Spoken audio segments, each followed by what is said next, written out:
사도행전 2장을 여러분이 만나면 성령 강림 사건을 기록합니다. 성경 66권 1189장 어느 곳에도 이 성령 강림을 기록하지 않습니다. 사도행전 2장에만 등장하는 장면이죠. 물론 사도행전 서너 군데에 조금 또 성령 세례 받는 그런 장면들이 등장하긴 하지만 성령 이 땅에 강림하신 사건은 이곳이 유일하게 기록이 되어 있습니다. 성령이 오셨다, 강림했다, 그렇게 증거를 하고 있습니다. 우리는 성부, 성자, 성령 삼위일체 하나님을 믿고 그 하나님을 섬기는 하나님의 자녀들입니다. 위이신 성자 예수가 우리 곁에 어떻게 오셨는가는 마태복음, 마가복음, 누가복음, 요한복음, 사복음서를 통해서 잘 기록하고 있습니다. 예수 그리스도의 나심, 예수 그리스도의 탄생, 이런 표현들을 써서 성자 예수가 사람의 모습으로 몸을 빌려 우리에 온 것을 사복음서는 잘 기록을 하고 있고 드러내고 있습니다. 그리고 그 성자 예수에 대해서 사복음서는 그가 이 땅에 태어난 것으로부터 자라난 것, 하신 일, 그리고 죽으시고 부활하시고 승천하기까지를 소소하게 잘 기록해 놓고 있습니다. 탄생했다, 그가 오셨다. 그런데 성령이 오신 것을 탄생이라는 단어를 쓰지 않습니다. 성령이 오셨다, 성령이 강림했다, 그렇게 표현을 합니다. 성자 예수는 사람의 모습으로 오셨지만, 몸을 빌려 오셨지만, 성령 하나님은 영으로 오셔서 탄생했다는 단어를 쓰지 않습니다. 그가 오셨다, 그가 강림하셨다, 성령이 우리 가운데 오셨다, 이렇게 말하는 거죠. 언제 오셨느냐? 오순절입니다. 오순절에 성령님이 오셨다. 왜 오순절에 오셨느냐? 여러 이유를 댈 수도 있겠지만 그냥 단순하게 말하면 예수 그리스도가 부활 승천하시고 첫 번째 절기가 오순절입니다. 예수님의 죽으심은 유월절과 관계가 있습니다. 유월절 하나님의 어린 양으로 그가 십자가를 지시고 부활하셔서 승천하시는 것, 이 십자가 사건은 유월절과 관계가 있고 성령이 오시는 사건은 이제 오순절과 관계가 있는 겁니다. 오순절날 성령이 오셨습니다. 예수 그리스도가 십자가에 죽으셨다, 부활했다, 이거는 적어도 그 당시 성도들에게는 지극히 객관적인 사실이었습니다. 주관적인 일이 아니었어요. 누구 몇 명 정도 특별한 사람만 본 게 아니고 예수님이 부활했다는 사건은 적어도 그 시대 사람들에게는 누구에게나 알려진 진리였습니다. 우리에게는 전해 들려온 말씀이지만 적어도 그들에게는 부활을 목도하고 40일간 이 땅에 계신 부활을 하신 주님을 만난, 그래서 너무도 지극히 객관적인 일반적인 사건이었습니다. 객관적인 진리였다는 거죠. 그런데 오순절 성령이 오신 사건은 여러분 지극히 또 주관적인 사건입니다. 거기에 모인 우리에게 다 성령이 임했지만 아주 간단하게 설명을 드리면 우리가 예배하는 저와 여러분이 다 성령을 받았다. 그런데 그 말은 사실일 수도 있고 아닐 수도 있습니다. 내가 성령을 경험했다, 내가 성령으로 거듭났다, 이거는 다른 사람이 나를 보고 객관적으로 나타내기는 좀 쉽지 않습니다. 지극히 주관적인 일, 내가 성령을 받았다, 내가 성령 세례를 받았다, 내게 성령이 임했다, 내가 경험한 사건인 겁니다. 그래서 주관적인 진리인 거죠. 그런데 이 성령이 오신 사건은 부활 사건을 빼고는 존재할 수 없던 거죠.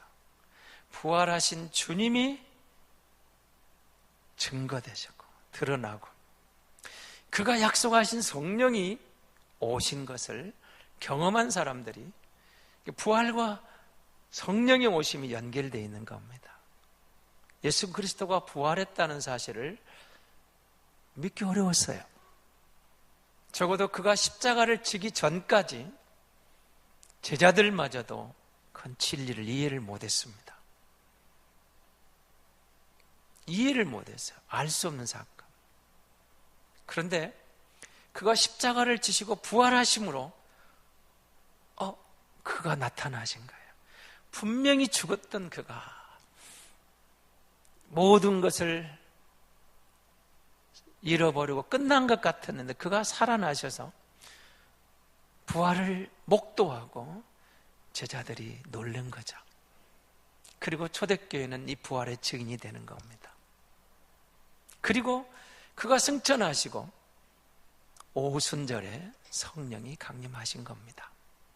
성령이 강림하셔서 오늘 본문 여러분 5절을 보게 되면 잘 아시는 대로 이 경건한 유대인들이 모여 들어왔죠. 그 천하 각국으로부터. 왜요? 오순절이니까.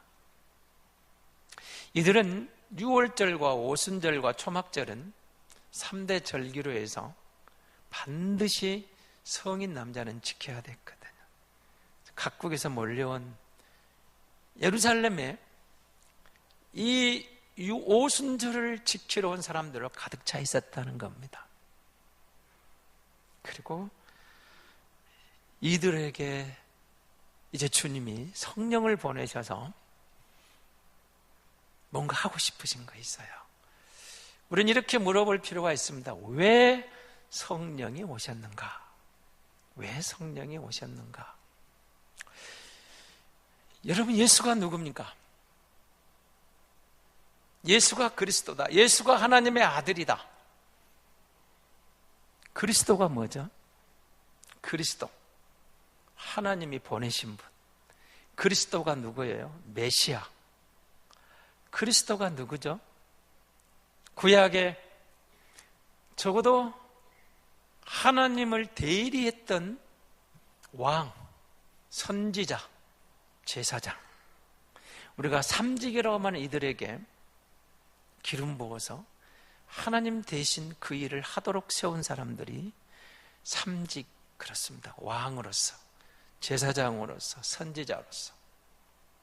그리스도, 예수가 오셨습니다. 예수가 그리스도다. 만왕의 왕, 왕 중의 왕이다. 선지자 중에 선지자다. 제사장 중에 제사장. 셋이 필요 없는 예수 한 분이서 하나님의 어린 양으로, 왕으로서, 선지자로서, 제사장으로서 그가 그리스도다. 그가 하나님이 보내신 분이다. 그가 메시아다. 우리가 기다리는 바로 그다. 예수 그리스도. 그는 이 사역을 마무리하고 다 이루었다고 십자가를 지시고 부활하시고 승천하셨어요.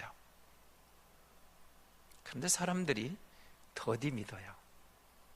주님이 약속을 하셨습니다. 내가 떠나는 것이 내게 좋다. 보혜사 성령을 보내겠다. 보혜사 돕는 자를 보현해 주겠다. 뭘 돕는다는 겁니까? 예수가 누군가를 드러내겠다. 그리스도, 예수가 그리스도인 것을 증거하도록 너희를 도와줄 것이다. 하나님의 의가 무엇인지, 예수가 남긴 말씀이 무슨 의미인지, 그가 한 일이 나와 무슨 상관이 있는지, 예수가 그리스도인 것을 보여주기 위해서, 믿게 하기 위해서, 깨닫도록 알려주기 위해서 성령을 보내겠다. 너희를 도와줄 것이다. 하나님이 자기 백성을 부르시기 위해서 성령을 보내겠다. 그렇게 성령이 오셨다고 증거하는 겁니다. 성령이 오셨습니다. 그런데 이 성령이 오셔서, 여러분, 이제 파라클레토스라는 단어를 쓰고 있는데요. 이 말은 여러 의미를 씁니다만 돕는 분, 가르치는 분, 곁에 계신 분, 부르신 분, 뭐 이런 다양한 뜻을 담고 있는데요. 그가 오셔서 우리와 함께 하시겠다. 여러분, 예수 믿는 순간, 정말 예수가 나의 주로 믿어주는 순간 성령이 우리에게 오셔서 우리 안에 머물러 있는 거예요. 거하시는 거예요. 정말 예수님이 하나님의 아들이다, 예수님이 나의 구세주다, 예수가 그리스도라고 100% 믿어졌다면 이미 성령을 받았다는 거. 그가 오셔서 말씀을 깨닫게 하고, 그가 오셔서 우리로 하여금 그리스도를 알게 하고, 우리로 하여금 그리스도를 믿도록 도와주시는 분이다. 그렇게 하신다는 거죠. 그가 와서 우리를 가르치는 거예요. 예수가 그리스도라고 그렇게 보여주고 증거했지만 사람들이 더디 믿어요. 그냥 예수님이면 충분한데, 그가 우리의 구세주로 충분한데 사람들이 예수를 아예 죽여버렸어요. 부활하심으로 그가 그리스도인 것을 드러내요. 승천하시면서 다시 오겠다 약속을 하시죠. 그리고 성령을 보내셔서 너희를 돕도록 하겠다. 어떻게 돕습니까? 하나님을 알도록, 하나님의 말씀을 깨닫도록 가르쳐 주겠다는 겁니다. 그래서 여러분, 성령이 오시면, 내 안에 들어오면 이제 내가 하나님의 말씀이 깨달아지는 거예요. 이해가 되는 거예요. 아, 이 말씀이 이렇구나. 그래서 여러분, 성령이 우리에게 오시면 하나님의 말씀이 깨달아지는 거예요. 그리고 여러분, 구약 성경을 읽으시다 보면 성령이 오셨죠. 오시는데 구약 시대에는 성령이 어떻게 오십니까? 특별한 사람들에게만 와요. 왕에게, 사울 왕에게 임했죠. 다윗에게, 선지자들 에레미야, 이사야, 엘리야, 엘리사, 뭐 뒤에 나오는 그런 선지자들에게, 제사장. 그런데 여러분, 구약 성경을 읽다가 뭘 발견하세요? 성령이 왔는데, 성령이 그 사람들을 특별하게 사용하시는데, 저들이 하나님을 슬프게 하니까, 하나님을 불순종하니까 성령이 떠나버려요. 사울에게 성령이 임했어요. 초대 왕이 영광을 얻어요. 불순종하니까 성령이 떠나버려요. 그러니까 사울은 더 이상 하나님의 역할을 감당하지 못해요. 불순종의 사람으로서 하나님의 영이 떠나요. 성령이 떠나버렸어요. 그런데 오순절 성령이 오셔서 바울은 이렇게 증거하죠. 우리 가운데 오신 성령은 결코 우리를 떠나지 않는다. 우리를 버리지 않는다. 떠나지 않고 우리 안에 머물러 있다. 우리가 불순종하고 우리가 방황하고 우리가 말씀을 떠나면 성령이 우리 안에서 탄식해요. 다만 주도권이 이전과 같은 내 자아가 내 중심에 내 주도권이 되고, 성령은 내 안에서 주도권을 내려놔요. 그래서 우리가 성령이 탄식하는 가운데, 성령이 안타까워하시는 가운데 내 마음대로, 내 뜻대로 살아가게 되는 겁니다. 성령은 우리 안에 여전히 계셔요. 떠나지 않았습니다. 그래서 성도들에게 우리가 그렇게 말하는 겁니다. 성령 충만을 기도하십시오. 성령 충만을 기도하면, 성령이 우리 안에서 충만하게 임하면 말씀을 주목하게 되고 말씀이 깨달아지고 그 말씀에 순종하면서 하나님이 내 인생의 주인 되심을 회복하게 되는 겁니다. 그래서 여러분, 성령 충만을 사모하라, 그렇게 말하는 겁니다. 성령을 사모하십시오. 성령 충만을 사모하라. 우리가 주가 믿어졌습니까? 예수 그리스도가 나의 주님이시고 하나님의 아들이시고 나의 구주로 믿어져서 그 주를 고백하고 세례받았어요. 성령이 우리에게 깨우쳐 주신 거예요. 깨닫게 해주셨어요. 주님이 믿어졌다면 이미 성령이 우리 안에 오셨다는 거죠. 자, 오늘 본문에 보면 그 성령이 오셔서 어떻게 합니까? 우리를 곁에 계시고 우리를 가르치시고 우리를 인도해 가시는 하나님으로 다가오시는 거죠. 어떻게 오셨는가? 오늘 여러분 2절 3절입니다. 바람같이 오셨어요. 불의 해같이 각 사람이 일어나는 말. 근데 어떻게 오셨죠? 호련히 등장합니다. 성자 예수는 사관의 초라한 말구 위에 태어났다고 기록을 합니다. 그런데 성령은 강림하실 때 호련히 갑자기 임해서 불같이 그리고 바람같이 임했다, 그렇게 말합니다. 그러면 우리는 이 오순절 성령 강림하는 이 사건을 어떻게 경험하느냐 하는 거죠. 어떻게? 논란이 좀 있습니다. 우리가 성령에 대해서 침묵할 때 70년대, 80년대 이제 순복음교회가 등장을 했습니다. 오늘 오순절 개통의 오순절 교회라고 말도 했는데 이들은 성령 사역을 아주 강력하게 주장을 했습니다. 그리고 더 나아갔죠. 성령을 받으면 반드시 방언을 하게 돼 있다. 그래서 방언을 못하면 성령을 받지 못한 것이다, 이렇게까지 주장을 했습니다.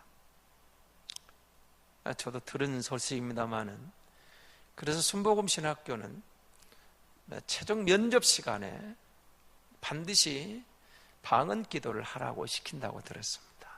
그래서 방언 기도를 해봐라. 제가 아는 어떤 목사님이 그 말을 해서요, 자기는 순복음 신학교를 갔는데 방언 기도를 받지 못하고 면접을 하러 들어갔다는 겁니다. 방언 기도를 하라고 하니까 방언은 모르겠고 그냥 되는 대로 뭐라고 말을 했대요. 되는 대로 기도를 했더니 됐다, 통과가 돼서 내가 목사가 됐다. 성령을 받으면 반드시 방언을 하는가? 그렇지는 않습니다. 왜 그럴까요? 방언은 여러분 읽어보시면 성령의 한 은사 중에 하나입니다. 성령의 은사는 모든 사람에게 동일하게 임할 필요는 없습니다. 필요한 사람들에게 은사를 주십니다. 왜 은사를 주죠? 그 은사를 통해서 하나님의 영광을 드러내라고. 그래서 성령 받으면, 성령의 은사가 임하면 겸손하게 내가 받은 그 은사를 가지고 하나님 영광을 드러내는 거예요.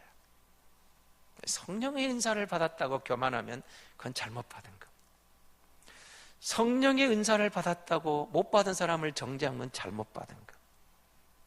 겸손하게, 더 겸손해져. 내 받은 그 은사를 통해서 하나님 영광을 드러내는 겁니다. 그러면 우리는 오늘 본문을 보시면서 우리도 그렇게 바람 같은 성령이, 불 같은 성령이 갑자기 오는 그런 체험을 하면 얼마나 좋을까? 그렇죠. 그렇게 해보고 싶어요. 이 신학은 이 부분을 이렇게 정의를 내려요. 여러분, 2019년 전, 2019년인가 2000년 전에 예수 그리스도가 십자가에 달리십니다. 하나님의 어린 양으로 세상 죄를 지고. 그런데 2000년이 지난 오늘 저와 여러분이 그 예수를 믿어 구원을 받습니다. 아니, 2000년 전에 예수님이 십자가를 지셨는데 나와 무슨 상관이냐, 이렇게 물으면 오늘 여러분 고난주간 끝에 예수님이 다시 우리 곁에 오셔서 십자가를 지셔야 될 이유가 생기는 거죠. 보여주시기 위해서. 그런데 예수님은 한 번이면 충분했습니다. 그가 2000년 전에 오셔서 세상 죄를 지고 하나님의 어린 양으로 희생양이 되심으로 그를 믿는 모든 사람들에게 믿음으로 구원받는 하나님의 자녀가 되는 길을 열어놓으셨어요. 그때도 예수 믿고 구원받고 오늘도 예수 믿고 구원받고 이후에도 주님 오실 그날까지 예수 믿고 구원받는 진리입니다. 다시 그리스도가 여러분 1000년 만에 100년 만에 십자가를 다시 지실 이유가 없는 거예요. 이런 걸 우리가 단회적인 사건이다. 한 번 십자가를 지신 것이 진리고 진리가 되어 그를 믿는 모든 사람이 구원받는 성도가 되는 것, 하나님의 자녀가 되는 것, 하나님 은혜죠. 오순절 성령이 강림했습니다. 불같이 바람같이 갑자기 임했어요. 이 사건도 우리가 단회적인 사건으로 보는 거죠. 다시 성령이 그렇게 어떤 퍼포먼스를 보여주지 않아도 그리스도가 십자가를 한 번 지신 것이 우리에게 진리인 것처럼 그가 이 땅에 오신 성령이 강림하신 것도 한 번 오신 것이 진리고 이제는 그의 약속대로 믿는 무리를 불러내시고 예수 믿게 하시고 우리가 주를 영접할 때 고백할 때 우리 안에 거하시는 성령님, 각 사람에게 임하시는 성령님, 그래서 우리로 하여금 예수를 깨닫게 하시고 말씀을 느끼게 하시고 말씀을 알게 하시고 말씀을 깨우쳐 주셔서 그 말씀을 믿음으로 하나님의 자녀로 살아가게 도와주시는, 항상 우리 곁에 계셔서 우리를 도우시고 우리를 가르치시고 우리를 인도해 가시는 성령님, 다시 그런 퍼포먼스가 필요 없다라는 거죠. 우리는 그래 단회적인 사건이다. 그리스도가 한 번 십자가를 지신 것처럼 성령도 한 번 오시면 충분했다. 그리고 이제 성령은 영으로 각 사람에게 임재해 계신다. 우리는 성령 충만한 가운데 하나님의 자녀로서 성도의 길을 가게 되는 겁니다. 누구에게 오셨습니까? 우리는 이 본문에 등장하는 120명의 문도로 알려진 마가다락방에 120명의 사람들을 만나게 됩니다. 그 중에 누구는 성령을 못 받았을까요? 그 120명은 다 성령을 받았습니다. 성령 충만함을 받았어요. 무슨 말일까요? 성령은 이제 특별한 사람에게만 임하지 않다라는 거예요. 왕, 제사장, 선지자, 목사, 이런 사람들에게만 아니라는 거예요. 모든 사람에게, 자기 백성에게 성령이 오셔서 우리 안에 들어오시고 모든 사람이 예수 믿으면 하나님의 자녀로 거듭나는 새로운 피조물로 거듭나는 길을 열어놓으신 것. 여러분이 예수가 믿어진다면, 그리스도라고 확신이 된다면, 내가 그리스도 안에 다시 살아날 것이 믿어졌다면 우리 안에 오신 성령이 내 안에 계신 거예요. 그리고 그 성령은 다시 떠나지 않습니다. 그래서 항상 성령 충만한 가운데 성령이 내 생각을 다스리고 내 마음을 지키고 내 생각을 다스려서 내가 그 성령의 이끌림에 순종할 때 우리가 영적인 승리를 영의 사람으로 이 땅에 살지만 세상을 이겨내는 하나님이 주신 새 힘을 공급받고 성령으로 이기게 되는 거죠. 성령이 오셨습니다. 성령이 강림하셨습니다. 성령이 강림하고 나니까 무슨 일이 일어났습니까? 이제 오늘 본문 뒤끝에 나가면 이제 다음 주에 보시겠습니다만 베드로의 설교가 등장합니다만, 성령 받은 사람들은, 사도들과 초대교회 성도들은 예수 그리스도의 부활의 증인이 되었습니다. 예수 그리스도의 부활의 증인. 이들의 메시지는 너무 단순했어요. 예수가 그리스도다. 예수가 부활하셨다. 예수 믿으면 하나님의 자녀가 된다. 예수 믿으면 당신도 부활한다. 여러분, 이 단순한 메시지를 전하다가 죽어가요. 근데 죽으면서 고통스럽고 죽음을 피하려고 도망간 게 아니라 자랑스러워해요. 그리스도와 함께 고난받는 것, 내가 부활의 증인이 된 것, 그리스도가 오셨다, 예수가 그리스도라는 이 증거를 하면서 사는 것을 최고의 영광으로 알았어요. 그래서 바울이 우리에게 말하죠. 고린도전서 10장 31절에 그런즉 먹든지 마시든지 무엇을 하든지 다 하나님의 영광을 위하여 하라. 우리가 예수 믿는 사람입니다. 성령이 내 안에 오셨습니다. 우리가 예수 믿고 구원받은 하나님의 자녀가 되었습니다. 성령이 내 안에 오셨습니다. 우리에게 새로운 목표가 생겼어요. 하나님의 영광이에요. 하나님의 영광. 이해가 안 됐죠? 예수가 죽은 게 나와 무슨 사건, 무슨 의미가 있는 거야? 그런데 여러분, 성령이 내 안에 오셔서 깨우쳐 주시는 거예요. 예수와 함께 네가 죽은 거야. 너의 육이 죽은 거야. 너의 자아가 죽은 거야. 너의 재성이 죽은 거야. 너의 제사람, 옛사람이 죽은 거야. 예수와 함께 네가 살아난 거야. 예수와 함께 네가 태어난 거야. 다시 거듭난 거야. 새로운 피조물이 된 거야. 너는 이제 부활의 소망이 있는 하나님의 자녀가 된 거야. 이전 것이 아니야. 새로운 사람이야. 너는 새로운 피조물이야. 너는 거듭난 거야. 성령이 우리에게 알게 해주세요. 깨우쳐 주세요. 그걸 믿고 보니까 이전에는 그냥 나만 위해서 내가 잘 먹고 잘 살고 내 자식들 잘 살고 좀 많이 갖고 뭔가 좀 높은 지위에 올라가고 출세하고 성공하면 행복한 줄 알았는데 솔로몬의 고백처럼 그거 다 움켜줘도 헛되고 했더니 모든 것이 헛되더라. 그게 전부가 아니에요. 인간의 갈증을 해소하지 못했어요. 성령이 오셨어요. 예수 믿고 보니까 예수님이 내 안에 들어온 거예요. 성령이 내 안에 오셨어요. 내가 거듭났어요. 내가 새로운 피조물이 되었어요. 주 안에 있는 것으로, 내가 예수 믿은 것으로 나는 이미 행복한 사람이 되었어요. 그래서 내게 새로운 목표가 생겨요. 하나님의 영광.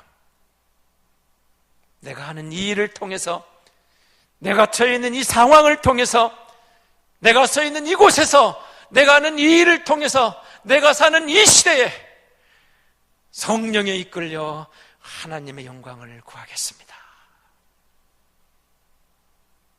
하나님의 영광. 먹든지 마시든지 무엇을 하든지 다 하나님의 영광을 위해서 하라. 하나님의 영광을 구하면 나는 뭐지? 이런 생각이 들죠. 하나님의 영광을 구하라고? 그럼 나는 뭔데? 이런 생각이 들 수 있어요. 오해하지 마세요. 내 인생에서 내가 하나님의 영광을 구하고 사는 그 길이 내게 최고의 영광의 길입니다. 우리가 정말로 하나님의 영광을 구하면 하나님이 우리를 높여주신다고 했잖아요. 그리고 우리가 하나님의 영광을 구하고 사는 그 길이 내가 하나님을 떠나서 육체와 씨름하며 자아에 매여서 옛사람과 싸우고 그렇게 출세하고 싶었던 성공하는 그것과 비교할 수 없는 영광의 길이 하나님의 영광을 구하는 성도에게 하나님이 예비해 놓으신 영광이라는 거예요. 그래서 우리가 하나님의 영광을 구하고 사는 것이 절대 손해 보는 길이 아니에요. 그게 내 인생의 최고의 축복, 내 인생의 최고의 성공, 내 인생의 최고의 영광. 하나님의 영광을 드러낼 때 하나님이 높여주시는 그 자리인 줄 믿습니다. 성령이 오셨습니다. 왜 있는지, 웬 사랑인지 내가 예수 믿고 예수가 믿어져요. 예수 믿으시죠? 안 믿어지세요? 오늘 본문 13절을 한번 보실래요?